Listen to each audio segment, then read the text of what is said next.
سلام بچه ها، امید که جو صحتمند سر حال باشید. همون رقم که وقت دیده بودیم قد حاجی نوروز بازم در طبیعت زیبا آمدیم، جایشیم خالی دیگه. هوا گرم شد، آوام بسیار میت تایت شده، میت عشقی دیگه. شما هم خیلی زیاد توصیه مونیم که برسین در بیرون در طبیعت زیبا لذت ببرین. سعی ما بلدشیم به گفتی وطنکی های سرغوته‌ای دیم، چقدر زیر آب مرو خواه.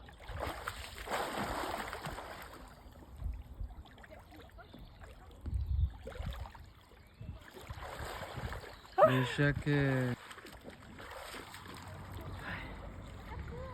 सवार किनी ना रहो देखो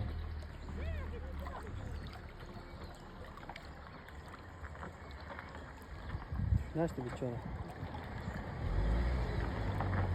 تمین جو پیشا دمون اینجا بود نیست دیگه.